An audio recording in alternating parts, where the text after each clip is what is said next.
안녕하세요. 반갑습니다. 오만가족 여러분. 크리스찬 유튜버 정승일입니다. 평안한 하루하루 보내고 계신가요?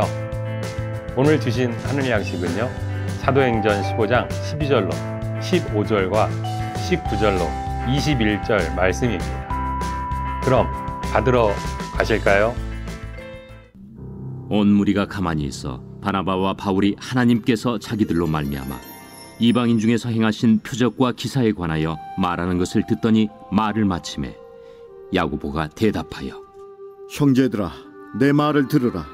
하나님이 처음으로 이방인 중에서 자기 이름을 위할 백성을 취하시려고 그들을 돌보신 것을 시므온이 말하였으니 선지자들의 말씀이 이와 일치하도다.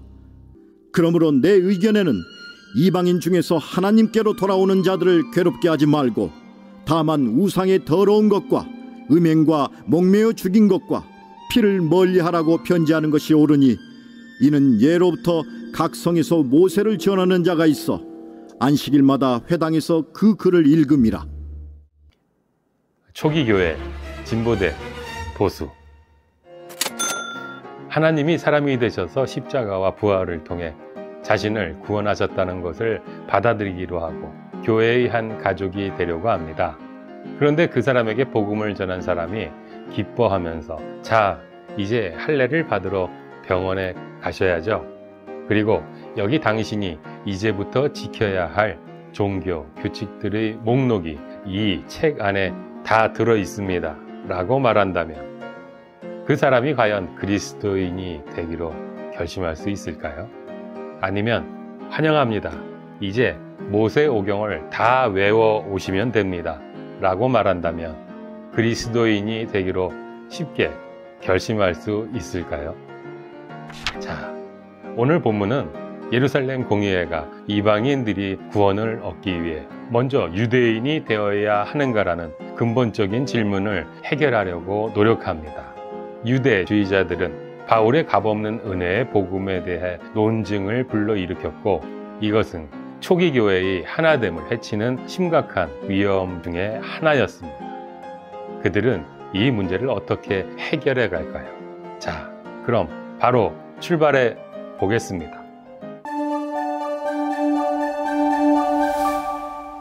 우리 사회는 진보와 보수의 양극화로 갈등을 겪고 있습니다. 정치, 경제 영역뿐 아니라 종교 분야도 마찬가지이지요. 그렇다면 진보와 보수의 사전적 정의는 어떻게 다를까요? 보수는 새로운 것이나 변화를 적극적으로 받아들이기보다는 전통적인 것을 옹호하며 유지하려 합니다. 진보는 역사 발전의 합법치성에 따라 사회의 변화나 발전을 추구합니다. 그렇다면 이 두 입장의 장단점이 분명해지죠. 보수는 기존의 가치를 보호하는데 장점이 있지만 변화에 취약하게 되고 진보는 기존의 가치를 변화시키는데 장점이지만 지켜야 하는 가치를 지키는데 취약할 수 있습니다. 처음교회 역시 이 갈등을 심각하게 겪습니다. 어떤 상황이었을까요? 그리스도교의 메시지가 이방인들에게 받아들여져서 많은 이방인 그리스도인들이 생겨나면서 갈등이 커지기 시작한 것입니다. 우리로서는 언뜻 이해되지 않죠. 복음이 여러 민족, 여러 문화권에 받아들여지기 시작한 것이 무엇이 문제인가요? 그러나 바리새인 출신 그리스도인들을 중심으로 한 보수적인 유대인들이 문제를 제기한 것입니다. 그들은 이방인들이 그리스도인이 되는 것 자체를 불가능하다고 말하지는 않았습니다. 하지만 매우 큰 과제를 이방인들에게 부여하려고 했지요. 그것은 할례를 받는 것과 모세의 율법을 지키는 것이었습니다. 사실상 이것은 그리스도인이 되려면 먼저 유대인이 되라는 강요와 같았기 때문이지요. 이 문제를 조금 더 들여다볼까요? 하나님은 이스라엘을 하나님의 선교적 도구로 부르셨습니다. 그래서 이스라엘 민족들에게 하나님이 주신 율법에는 하나님의 백성이라는 정체성과 이스라엘 민족이라는 정체성 두 가지가 반영되어 있었습니다. 그런데 이제 다른 민족이 하나님의 백성이 되려고 하면 자기들에게 각자 자기 민족에 적합한 하나님의 백성으로 사는 삶의 방식이 필요해집니다. 보수적인 유대인 그리스도인들은 이 부분을 분리해내지 못하고 하나로 이해한 것이죠. 그래서 그리스도인이 되려면 유대인이 되어야 한다는 주장을 펴고 있습니다. 이 문제는 선교 현장에서 심각한 혼란과 갈등, 논쟁을 초래합니다. 그렇지 않겠습니까?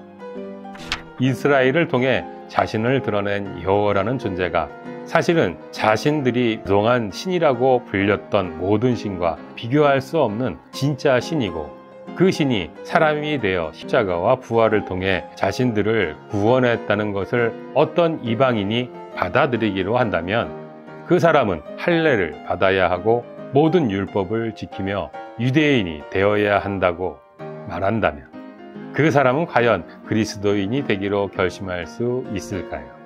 안디옥 교회는 바나바와 바울을 중심으로 한 대표들을 예루살렘 교회에 파견하여 예루살렘 공의회에서 이 문제를 정리하려고 합니다. 긴 난상 토론 끝에 베드로가 일어나 말합니다. 이미 하나님께서 이방인들에게도 복음이 전해져야 함을 환상을 통해 분명하게 보여주셔서 고넬료에게 복음을 전한 경험이 있는 베드로는 9절로 11절에서 이렇게 주장합니다. 베드로가 말합니다. 하나님께서는 그들의 믿음을 보셔서 그들의 마음을 깨끗하게 하시고 우리와 그들 사이에 아무런 차별을 두지 않으셨습니다. 그런데 지금 여러분은 왜 우리 조상들이나 우리가 다 감당할 수 없던 멍에를 제자들의 목에 메어서 하나님을 시험하는 것입니까? 우리가 주 예수의 은혜로 구원을 얻고 그들도 꼭 마찬가지로 주 예수의 은혜로 구원을 얻는다고 우리는 믿습니다. 그러자 모인 사람들이 잠잠해지고 이어 바나바와 바울이 그동안 자신들이 이방인에게 복음을 전하면서 경험했던 일들을 간증합니다. 이 대목에서 사실상 이 회의의 결론을 내리는 사람이 야고보입니다. 야고보는 베드로의 연설을 요약하면서 자신의 결론을 향한 논리를 풀어나갑니다.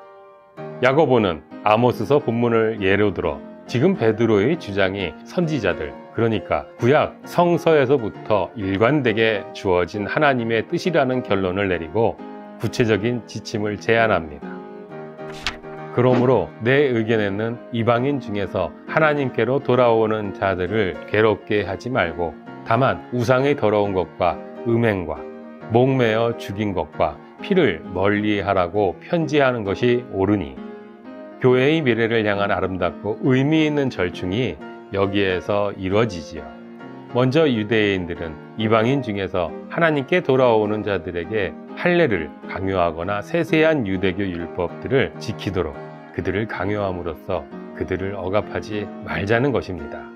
동시에 이방인 출신 그리스도인들에게는 유대인들이 혐오하는 핵심적인 행위들을 버리게 함으로써 유대인들의 비유를 훼손하지 않도록 배려한 것입니다. 앞으로 유대인 출신 그리스도인들과 이방인 출신 그리스도인들은 더불어 살아야 합니다. 따라서 이들 사이의 위화감을 최소화하면서 복음의 본질을 지키려는 절충이 예루살렘 교회를 통해 이루어진 것입니다. 정해진 규칙이 실제 상황에 적용될 때도 다양한 적용이 가능합니다. 예를 들어 바로 다음 장인 16장에서 바울은 디모데를 동역자로 결정하지요. 디모데는 어머니가 유대인, 아버지는 이방인이었습니다. 그런데 바울은 아직 할례를 받지 않은 디모데로 하여금 할례를 받게 합니다. 이상하지 않습니까? 힘들게 예루살렘 공의회에서 할례가 필요 없다는 결정을 내렸는데 왜 굳이 디모데에게 받지 않아도 되는 할례를 받으라고 했을까요? 바울은 디모데가 앞으로 유대인들에게 복음을 전하는 과정에서 걸림돌이 될 만한 것들을 제거하고 싶었던 것입니다. 규칙은 바뀌었지만 유대인들의 인식이 바뀌는 데는 오랜 시간이 걸리는 법이지요. 그래서 머리로는 할례가 필요 없다는 것을 알지만 할례를 받지 않은 사람으로부터 복음을 듣는 유대인들은 불편한 마음을 가질 수 있을 것입니다. 바울은 이 부분까지 고려해서 디모데에게 굳이 받지 않아도 되는 할례를 받게 하는 것입니다. 복음 때문에 하지 않아도 되는 일을 하는 것. 바로 이것이 선교적 태도가 아닐까요? 사랑하는 여러분, 복음의 본질은 변하지 않지만 그 복음이 전해지는 상황, 복음을 듣는 사람은 끊임없이 변화합니다. 우리가 그리스도인으로 살아가면서 특별히 다른 누군가에게 우리가 믿는 그리스도교 신앙을 전할 때 과연 어떤 부분이 복음의 본질적인 부분이고 어떤 부분이 비본질적이거나 문화적인 측면인지를 잘 분별해야만 합니다. 우리는 어떤 결정이 복음이 선포되고 이 땅에 하나님 나라가 이루어지는 방향인지에 관해 늘 심각하게 고민하고 기도하며 분별해야만 합니다. 그렇지 않으면 교회 스스로가 하나님 나라 복음 전파에 걸림돌이 되어온 많은 역사적 잘못을 오늘 우리도 저지를 수 있습니다. 오늘 예루살렘 공의회는 리처드 박스터에 의해 널리 알려진 격언을 연상시킵니다. 본질적인 것에는 일치를, 비본질적인 것에는 자유를, 모든 것에 사랑을. 본질적인 것은 치열하게 지키되 비본질에는 서로의 다름을 용납하는, 하지만 어떤 조건에서도 서로를 사랑하는 진보와 보수가 하나님의 뜻 안에서 조화와 균형을 이룬 우리가 그런 사람들이 되기를 주님의 이름으로 당신을 축복합니다. 하나님의 뜻 안에서 살아가시는 한 주간의 삶이 되시길 소망하고 기도합니다. 지금까지 시청해 주셔서 감사합니다. 다음 주에 만나 뵐 때까지 행복하십시오. 이상 오늘의 만나 정승일이었습니다.